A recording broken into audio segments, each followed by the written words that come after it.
മുനമ്പം പ്രശ്നത്തിന് ഏതാണ്ട് പരിഹാരമായെന്നാണ് തോന്നുന്നത്. കഴിഞ്ഞ ദിവസം മുസ്ലിം ലീഗിൻ്റെ 2 നേതാക്കൾ വന്നിരുന്നു. 16 ബിഷപ്പുമാരുമായിട്ട് ചർച്ച നടത്തി. അപ്പം തീർന്നു കാണും അല്ലേ പ്രശ്നമൊക്കെ? അല്ല, മനോരമ വായിച്ചിട്ടാണ് പറയുന്നത് അല്ലേ? അതെ. അപ്പോൾ എൻ്റെ കയ്യിൽ ദീപിക പത്രമുണ്ട്. കേരള കത്തോലിക്ക സഭയുടെ മുഖപത്രമാണ്. 1-ാം പേജ് വാർത്തയുണ്ട്. മനോരമ കൊടുത്ത പോലത്തെ വാർത്തയിൽ ചെറിയ വാർത്ത. അതെ, ഒരു 3 ചെറിയ വാർത്ത. മുനമ്പം ലീഗ് നേതാക്കൾ മെത്രാന്മാരുമായി കൂടിക്കാഴ്ച നടത്തി.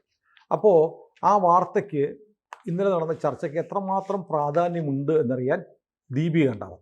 പക്ഷെ മനോരമ വലിയ വാർത്ത കൊടുത്തിട്ടുണ്ട്. അതിന് താല്പര്യമുണ്ട്. കാരണം നാളെ പാലക്കാട് ഇലക്ഷനാണ്. അപ്പോൾ മനോരമയ്ക്ക് ഈ പ്രശ്നം പരിഹൃതമായി എന്ന് വരുത്തണം. അങ്ങനെ ഇടതുപക്ഷത്തിനോ അല്ലെങ്കിൽ കോൺഗ്രസിനോ അനുകൂലമായി ഉണ്ടായിരിക്കുന്ന ഒരു ജനവികാരം മാറ്റിയെടുക്കണം. അവിടെ നിൽക്കട്ടെ. ഇപ്പോൾ ഇത് പറയുന്നത് ABC-ക്ക് രാഷ്ട്രീയമുണ്ട്, നമ്മൾ വഖഫിന് എതിരാണ്, അതുകൊണ്ട് നമ്മളിങ്ങനെ അങ്ങനെ വ്യാഖ്യാനിക്കുകയാണെന്ന് പറയും. ഞാൻ നമ്മുടെ ഫാദർ ജോഷി മയ്യാറ്റിൽ അറിയാലോ? അതെ. അദ്ദേഹമാണ് മുനമ്പം സമരത്തിൻ്റെ കുന്തമുന. അദ്ദേഹമാണ് ആ ജനങ്ങളെ മുഴുവൻ ബോധവൽക്കരിച്ച് നാട് മുഴുവൻ വഖഫിൻ്റെ ഭീകരാവസ്ഥയെക്കുറിച്ച് ജനങ്ങളെ ബോധവൽക്കരിച്ചുകൊണ്ടിരിക്കുന്ന അഭിമന്യനായ ഒരു കത്തോലിക്ക പുരോഹിതനാണ്. അദ്ദേഹം എനിക്കൊരു വാട്സാപ്പ് മെസ്സേജ് അയച്ചു തന്നിട്ടുണ്ട്.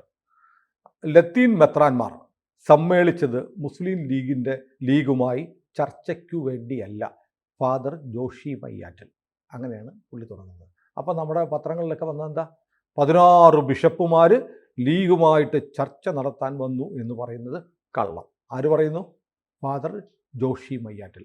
ലത്തീൻ മെത്രാന്മാർ കൊച്ചിയിൽ സമ്മേളിച്ചത് എന്തിനാണ്? മുസ്ലിം ലീഗിൻ്റെ കേരള സംസ്ഥാന പ്രസിഡന്റായ പാണക്കാട് സാദിഖ് അലി ശിഹാബ് തങ്ങളും കുഞ്ഞാലിക്കുട്ടിയുമായി ചർച്ചയ്ക്ക് വേണ്ടിയിട്ടല്ല. അപ്പം തന്നെ അതിൻ്റെ ഒരു വലിയൊരു പ്രാധാന്യം പോലെ 16 ബിഷപ്പുമാർ വന്നു ചർച്ച ചെയ്യാൻ നിന്ന് പൊളിഞ്ഞു. ഇനി അദ്ദേഹത്തിൻ്റെ മെസ്സേജ്, അദ്ദേഹത്തിൻ്റെ പോസ്റ്റ് എനിക്ക് കോപ്പി അയച്ചു തന്നതാണ്.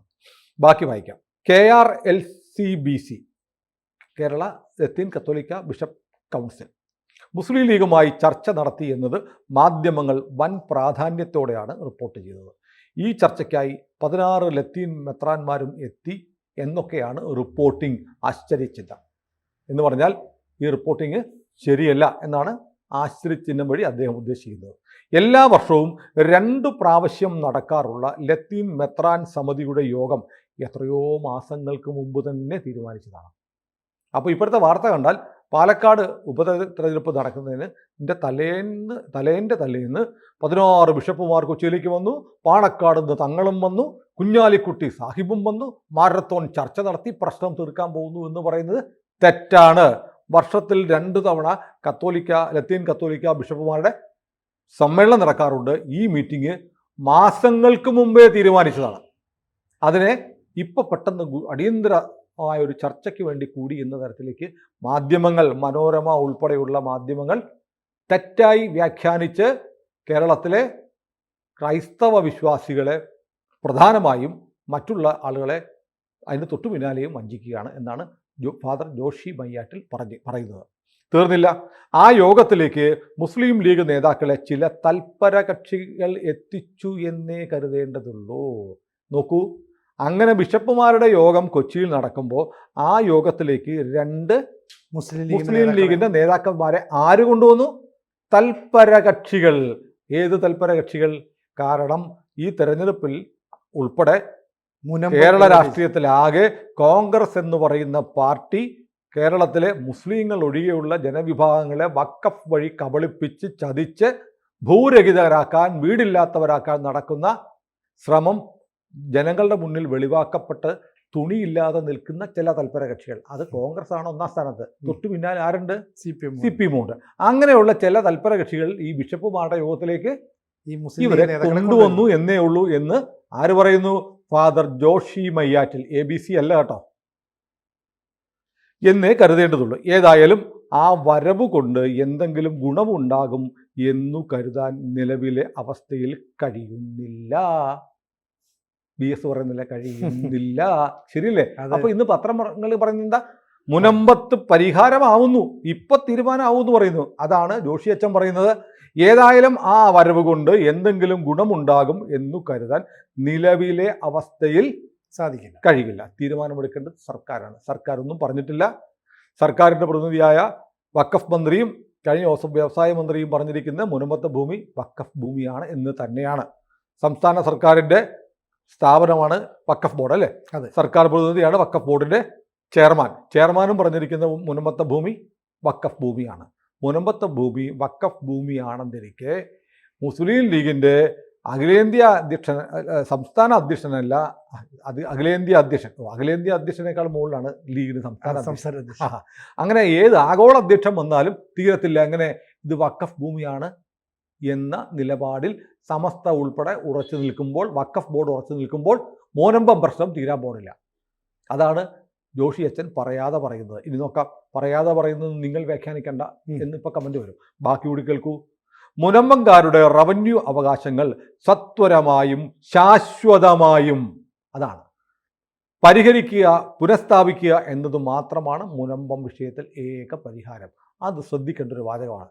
മുനമ്പംകാർക്ക് ഇപ്പോൾ റവന്യൂ കരമടയ്ക്കാൻ പറ്റുന്നില്ല, ഭൂമി വിൽക്കാൻ പറ്റുന്നില്ല, ഭൂമി പണയം വെക്കാൻ പറ്റുന്നില്ല അല്ലേ? അതെ. അപ്പോൾ അതെന്ത് ചെയ്യണം? അത് ഉടൻ പരിഹരിക്കണം. അപ്പോൾ സർക്കാർ ഇപ്പോൾ ചെയ്യാൻ പോകുന്നത് റവന്യൂ വകുപ്പിന് ഒരു ഉത്തരവ് കൊടുത്ത് നിങ്ങൾ കരം മേടിച്ചോ എന്ന് പറയും. പക്ഷേ അതൊരു സത്വര പരിഹാരമായിരിക്കാം. പക്ഷെ ശാശ്വത പരിഹാരമാണോ? ശാശ്വത പരിഹാരം വേണമെങ്കിൽ ഈ ഭൂമി വഖഫിൻ്റെത് അല്ല എന്നുള്ള പ്രഖ്യാപനം ഉണ്ടാവണം. അല്ലാതെ കരം അടയ്ക്കാൻ നിങ്ങൾക്ക് പറ്റും, വേണ്ടി വന്നാൽ സംസ്ഥാന സഹകരണ ബാങ്കിൽ നിന്ന് ഉൾപ്പെടെ കേരള ബാങ്കിൽ നിന്ന് ഉൾപ്പെടെ ലോണും തരാം എന്ന് പറഞ്ഞാൽ പ്രശ്നം തീരുമോ? ഇല്ല. കാരണം ശാശ്വതമായി പരിഹരിക്കപ്പെടണം എന്നാണ് ജോഷി അച്ഛൻ പറയുന്നത്. ശാശ്വതമായി പരിഹരിക്കപ്പെടണമെങ്കിൽ വഖഫാണ് ഈ ഭൂമി എന്നുള്ള നില മാറണം. അത് മാറ്റാതെ ഈ പ്രശ്നം തീരില്ല. 22-ന് സർക്കാർ മുനമ്പം വിഷയത്തിൽ ശാശ്വത പരിഹാരം കാണുന്നില്ല. 22-ാം തീയതി ചർച്ചയുണ്ടല്ലോ. കാണുന്നില്ലെങ്കിൽ മുനമ്പംകാർക്കു വേണ്ടി അതിശക്തമായ സമരത്തിന് ലീഗ് മുന്നിട്ടിറങ്ങും എന്നതാവാം സന്ദർശനത്തിന്റെ സൂചന. അച്ഛൻ ആശ്വസിക്കുകയാണ്. 22-ന് സർക്കാർ വിളിക്കുന്ന ചർച്ചയിൽ തീരുമാനമുണ്ടാവുന്നതിൽ ചിലപ്പോൾ ലീഗ് വലിയ സമരം നടത്തുമായിരിക്കും. അപ്പോൾ സമസ്ത പറഞ്ഞിരിക്കുന്നതിനെ ലീഗ് തള്ളി പറയണം, അല്ലെങ്കിൽ ലീഗിൻ്റെ സമരത്തെ സമസ്ത തള്ളി പറയുമെന്ന് അറിയേണ്ടതുണ്ട്. ഇനിയാണ് പ്രധാനപ്പെട്ട ജോഷി അച്ഛൻ്റെ പോസ്റ്റിലെ ഏറ്റവും പ്രധാനപ്പെട്ട ഭാഗമാണ് നമ്മളെക്കാലവും പറഞ്ഞുകൊണ്ടിരിക്കുന്നത്. അതാണ് ഈ പ്രശ്നത്തിൻ്റെ ആണിക്കല്ല്. വഖഫ് ഒരു മതകർമ്മമാണ്. അത് സംരക്ഷിക്കാനെന്ന പേരിൽ കോൺഗ്രസ് സർക്കാർ ഭരണഘടനാ വിരുദ്ധവും മതേതര വിരുദ്ധവും ജനാധിപത്യ വിരുദ്ധവുമായ നിയമനിർമ്മാണം നടത്തിയതാണ് മറ്റനേകം ഇന്ത്യക്കാരെ പോലെ മുനമ്പംകാരെയും പ്രശ്നത്തിലാക്കിയിട്ടുള്ളത്. അങ്ങനെയാണ് ഇപ്പോൾ അത് മുനമ്പത്ത് സങ്കീർണമായി ഒരു പ്രശ്നമായി മാറിയിട്ടുള്ളത്. ഇതാണ് പ്രശ്നം. ഇതിനെക്കുറിച്ച് ലീഗിന് എന്ത് പറയാനുണ്ട്? കുഞ്ഞാലിക്കുട്ടിക്ക് എന്ത് പറയാനുണ്ട്? പാണക്കാട് സാദിഖ് അലി ശിഹാബ് തങ്ങൾക്ക്, സതീശന്, CPM-ന്, UDF-ന്, കോൺഗ്രസിന് എന്ത് പറയാനുണ്ട്? ഒന്നുകൂടെ പറയാം. വഖഫ് ഒരു മതകർമ്മമാണ്. അത് സംരക്ഷിക്കാനെന്ന പേരിൽ കോൺഗ്രസ് സർക്കാർ, കോൺഗ്രസ് സർക്കാർ ഭരണഘടനാ വിരുദ്ധവും മതേതര വിരുദ്ധവും, എങ്ങനെയൊക്കെയാണ് ഭരണഘടനയിലെ വ്യവസ്ഥകൾക്കെതിരായിട്ടും മതേതരത്വത്തിനെതിരായും ജനാധിപത്യ വിരുദ്ധവുമായ നിയമനിർമ്മാണം. ഏത് നിയമനിർമ്മാണം? 1995-ലും 2013-ലും കൊണ്ടുവന്ന നിയമനിർമ്മാണം എന്തായിരുന്നു? ഭരണഘടനാ വിരുദ്ധം, മതേതര വിരുദ്ധം, ജനാധിപത്യ വിരുദ്ധം. ആര് പറയുന്നു? ഫാദർ ജോഷി അച്ഛൻ പറയുന്നു. അങ്ങനെ നിയമം കൊണ്ടുവന്നതാണ് ഈ പ്രശ്നങ്ങളുടെ എല്ലാം കാരണം. മുനമ്പത്ത് മാത്രമല്ല, ഇന്ത്യയിൽ എല്ലായിടത്തും പ്രശ്നത്തിന് കാരണം ഇതാണ്. അതിനുള്ള ഏക പോംവഴി എന്താണ്? വഖഫ് ആക്ട് ഭേദഗതി ചെയ്യുക എന്നത് ഇന്ത്യൻ ജനതയ്ക്ക് അനിവാര്യമായ ഒന്നാണ്. എന്തു പറയും തങ്ങളെ? എന്തു പറയും കുഞ്ഞാലിക്കുട്ടി? അപ്പോൾ മുനമ്പം പ്രശ്നം പരിഹരിക്കപ്പെടാനുള്ള ഏക മാർഗം വഖഫ് നിയമം ഭേദഗതി ചെയ്യുക എന്നതാണ്. അത് ഇന്ത്യൻ ജനതയ്ക്ക് അനിവാര്യമായ ഒന്നാണ്. പ്രത്യേകിച്ച് 40, 83, 107, 108A എന്നീ വകുപ്പുകൾ. അതാണ് വഖഫിന് അനിയന്ത്രിതമായ അധികാരം നൽകുന്നത്. ആരുടെ ഭൂമിയും ഏറ്റെടുക്കാമെന്ന് പറയുന്നത്, ബൈ യൂസ്. ഒരാളുടെ ഭൂമി വാടകയ്ക്ക് ഉപയോഗിച്ചാൽ പോലും വഖഫാക്കാമെന്ന് പറയുന്നത് വഖഫ് ട്രിബ്യൂണലിൻ്റെ വിധിക്കെതിരെ അപ്പീലില്ല, റിവ്യൂ മാത്രമേ ഉള്ളൂ എന്ന് പറയുന്നത് എല്ലാം ഈ നിയമത്തിൽ ഉൾപ്പെട്ടിട്ടുണ്ട്. അത് ഭേദഗതി ചെയ്യാതെ ഈ പ്രശ്നം പരിഹരിക്കപ്പെടില്ല. ഇനിയിപ്പോൾ ഇവരുടെയൊക്കെ പ്രശ്നം അച്ഛൻ പറയുന്നത്, ഇത് ആര് കൊണ്ടുവന്നിരിക്കും നിയമ ഭേദഗതി? മോദി കൊണ്ടുവന്നിരിക്കുന്നു. അപ്പോൾ നിങ്ങൾ അതിനെ എതിർക്ക്. ശരി, പക്ഷേ ഈ നിയമത്തിലെ വ്യവസ്ഥകൾ ഇന്ത്യയിലെ മതേതരത്വം, ഭരണഘടന, ജനാധിപത്യം ഇതിനൊക്കെ എതിരാണെന്ന് അച്ഛൻ സമ്മതിക്കുന്നുണ്ട്. അപ്പോൾ ഇത് നിങ്ങൾക്ക് മോദി കൊണ്ടുവന്നതാണ് പ്രശ്നം. ഒരു കാര്യം ചെയ്യൂ, കോൺഗ്രസും ലീഗും ഒക്കെ ബദൽ നിർദ്ദേശം വെക്ക്. അതുമില്ലല്ലോ. ആ. ബദൽ നിർദ്ദേശം ഉണ്ടോ നിങ്ങൾക്ക് ലീഗിന്? ജനാധിപത്യ വിരുദ്ധമായും മതേതര വിരുദ്ധമായും ഭരണഘടനാ വിരുദ്ധവുമായുള്ള വകുപ്പുകൾ ഇതിനകത്തുണ്ടെന്ന് നിങ്ങൾ ആദ്യം സമ്മതിക്കണം. അച്ഛൻ പറയുന്നുണ്ട്. അതുകൊണ്ടാണ് ഈ പ്രശ്നം. ആ വ്യവസ്ഥകളുള്ള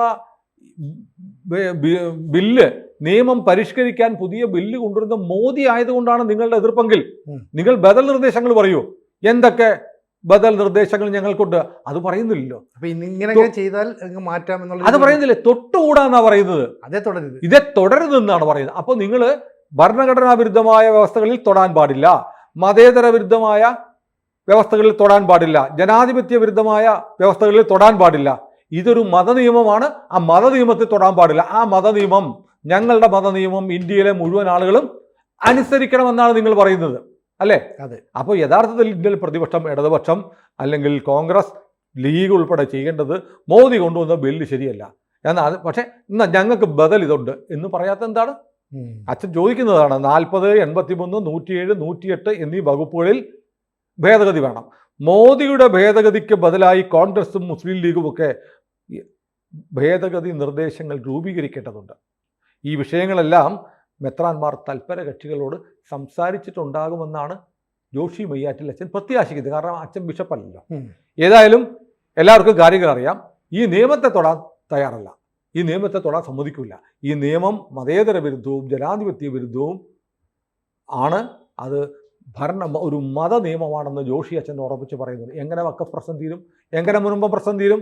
അപ്പോൾ എന്തുകൊണ്ടാണ് മനോരമ ഉൾപ്പെടെയുള്ള പത്രങ്ങൾ ഇന്നും വെണ്ടയ്ക്ക നിരത്തി മുനമ്പത്ത് പരിഹാരമാവുന്നു എന്ന് പറയുന്നത്? മുനമ്പത്ത് പരിഹാരമാണെങ്കിൽ ഒറ്റ മാർഗ്ഗമേ ഉള്ളൂ. വഖഫിൻ്റെ പരിധിയിൽ നിന്ന് മുനമ്പത്തെ ഭൂമി ഒഴിവാക്കിയിട്ടില്ല. അങ്ങനെ ഒഴിവാക്കണമെങ്കിലോ ഇപ്പോഴുള്ള മതനിയമമായ വഖഫ് നിയമത്തിൽ മാറ്റം വരണം. ആ മാറ്റം കൊണ്ടുവന്നേ പറ്റുള്ളൂ. ആരാ കൊണ്ടുവരാൻ പോകുന്നത്? മോദി കൊണ്ടുവരാൻ പോകുന്നുണ്ട്. അത് പാർലമെൻറ്റിൽ പാസ്സാക്കണം. ഇനി നിങ്ങൾക്ക് ആ നിയമത്തിൽ അഭിപ്രായ വ്യത്യാസം ഉണ്ടെങ്കിൽ ഇതിന് പകരം ഇന്ന വകുപ്പുകൾ കൊണ്ടുവരാം എന്നല്ലേ പറയേണ്ടത്. അതല്ലാതെ നിയമത്തിൽ തൊടാൻ പറ്റില്ല എന്ന് പറഞ്ഞാൽ ആർക്ക് വേണ്ടിയിട്ടാണ്? മുസ്ലിങ്ങൾക്ക് വേണ്ടി മാത്രമാണ് നിലകൊള്ളുന്നത്. അതുകൊണ്ട് മുനമ്പത്തെ പ്രശ്നം നിയമ ഭേദഗതി ഇല്ലാതെ പരിഹരിക്കപ്പെടില്ല എന്ന് ഉറപ്പിച്ചു പറയുകയാണ്, ആവർത്തിച്ച് പറയുകയാണ് ജോഷി മയ്യാറ്റിൽ എന്ന ക്രിസ്തീയ പുരോഹിതൻ. അപ്പൊ ചില ബദൽ ശക്തികൾ അല്ലെ, ചില തൽപരകക്ഷികൾ അല്ലെ, അവർ വളരെ ആസൂത്രിതമായിട്ടാണ് ഈ ബിഷപ്പുമാര് ചർച്ച നടത്തുന്ന സ്ഥലത്തേക്ക് ഇവരെ ബിഷപ്പുമാര് ഇന്ന് മാധ്യമങ്ങൾ അത് വലിയ വാർത്ത. തീർന്നല്ലോ അവിടെ ഇലക്ഷൻ സമയത്ത് ഇത് വലിയ ഓളം ഉണ്ടാക്കുക. പ്രശ്നം മുൻപൊക്കെ തീർന്നല്ലോ. ഇതിൽ അച്ഛന്മാരും കുഞ്ഞാലിക്കുട്ടിയും തങ്ങളോട് ചർച്ച എല്ലാം കോംപ്രമൈസ് ആയി, എല്ലാം പറഞ്ഞ് കോംപ്ലിമെന്റ്സ് ആക്കി പറയാം എന്ന് ആളുകളെ പറ്റിക്കാനുള്ള ഒന്നാന്തരം നാടകം മാധ്യമങ്ങൾ നടത്തിയതിന്റെ തെളിവാണ് ഈ വാർത്ത. ഇതിന് സങ്കടമല്ല. ഇങ്ങനെ ഈ ആളുകളെ ക്രിസ്ത്യാനികളാണല്ലോ ഇപ്പൊ ഇതിന്റെ ഇരകൾ. അവരെ പറ്റിക്കുന്നത് മലയാള മനോരമ എന്ന പത്രമാണ്. അതാണ് ഏറ്റവും വലിയ സങ്കടം. കൂടുതൽ വാർത്തകളും വിശേഷങ്ങളും നിങ്ങളിലേക്ക് എത്താൻ ABC മലയാളം സബ്സ്ക്രൈബ് ചെയ്യുക, ബെൽ ബട്ടണും അമർത്തുക.